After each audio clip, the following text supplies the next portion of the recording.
Kasih tahu medis.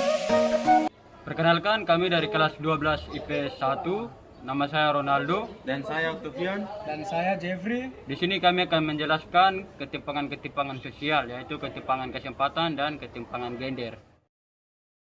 Ketimpangan kesempatan. Warga negara memiliki hak sama di mata hukum serta berhak mendapatkan pelayanan kesehatan dan pendidikan dari negara.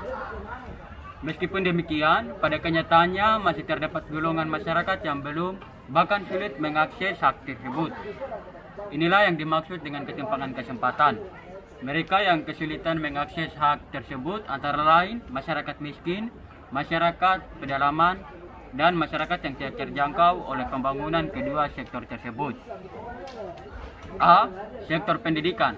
Pendidikan dikenal sebagai social elevator yang menjalankan fungsi manifestnya, yaitu menyelesaikan persoalan dalam masyarakat sesuai ilmu yang dimiliki, mempersiapkan individu pencarian nafkah, mengembangkan bakat dan minat, serta melestarikan budaya. Semakin tinggi pendidikan, semakin besar kesempatan seorang untuk melakukan mobilitas sosial vertikal. Menurut Mike Ferwati Tangka, dalam Prastowo 2014, 1151 sampai 154 faktor-faktor yang dapat menyebabkan ketimpangan sosial dalam bidang pendidikan sebagai berikut. 1. Pengaruh globalisasi. Globalisasi memberi pengaruh signifikan seperti kemajuan teknologi dan pembaruan ilmu pengetahuan. Akan tetapi, percepatan perubahan sosial akibat globalisasi sering tidak dapat diikuti oleh lembaga pendidikan di daerah. 2. Pembangunan infrastruktur pendidikan yang tidak merata.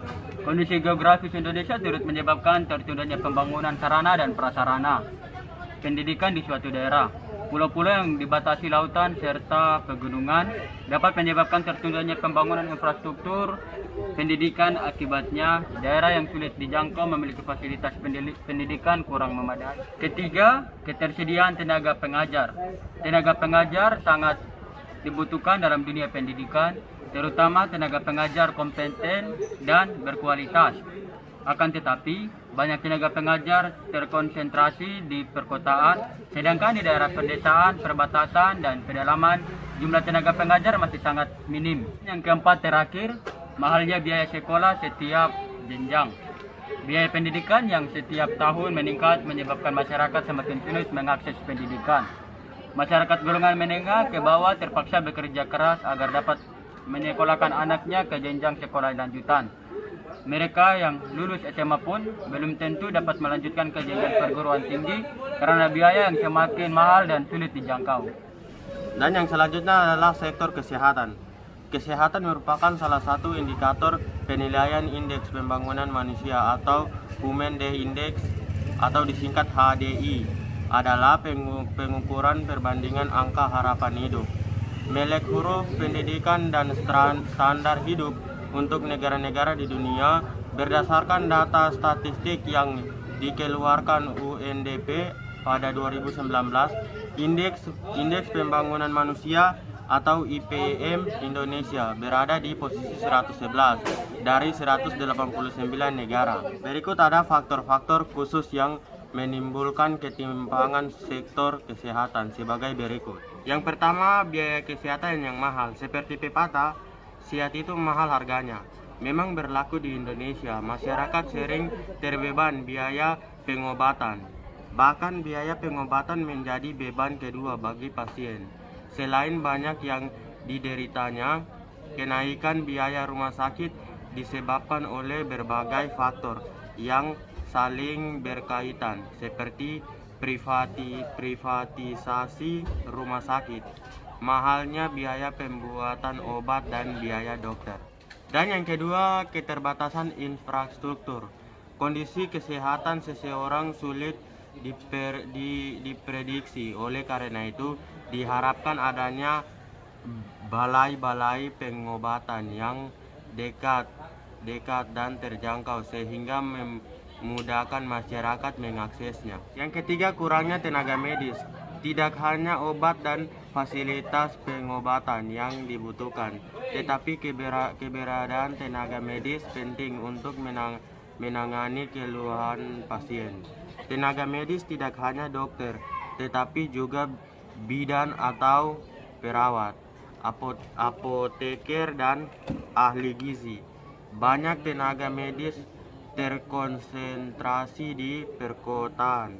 Sementara itu daerah pedesaan, berbatasan, dan daerah pedalaman masih sangat kekurangan tenaga kesehatan. Jika kondisi ini berlangsung terus-menerus dapat menimbulkan ketimpangan sosial. Untuk mengetahui upaya pemerintah tentang tenaga kesehatan yang dilakukan oleh pemerintah. Yang berikut ketimpangan gender. Gender merupakan perbedaan laki-laki dan perempuan secara sosial, budaya. Perbedaan laki-laki dan perempuan dilihat dari peran dalam kehidupan sehari-hari.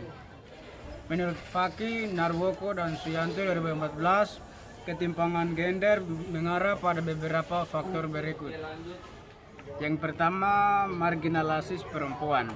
Marginalisasi perempuan merupakan proses pengiringan atau supaya kesempingan hukum perempuan dalam aspek tertentu.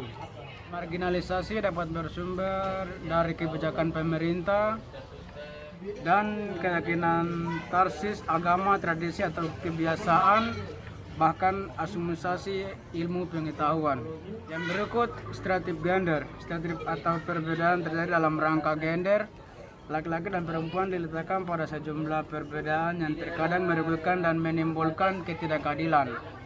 Stereotip gender lebih cenderung merugikan kaum perempuan meskipun dalam beberapa konteks stereotip juga merugikan kaum laki-laki.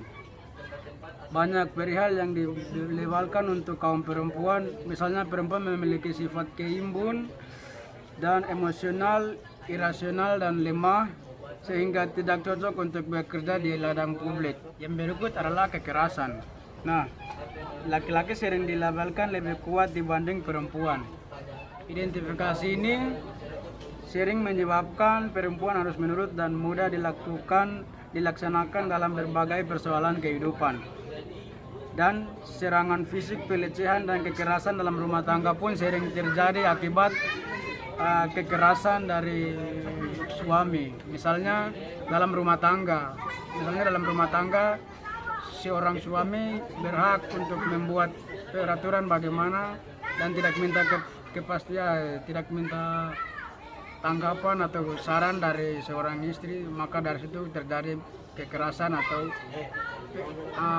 kerusakan dalam rumah tangga. Berikut adalah beban ganda. Beban ganda juga diletakkan pada salah satu gender, terutama perempuan, sehingga mendapat kebiasaan ketimpangan. Sifat rajin, teliti, dan sadar letakkan pada kaum perempuan mengakibatkan perempuan dianggap lebih pantas bekerja dan menyelesaikan semua urusan distributif dalam rumah tangga.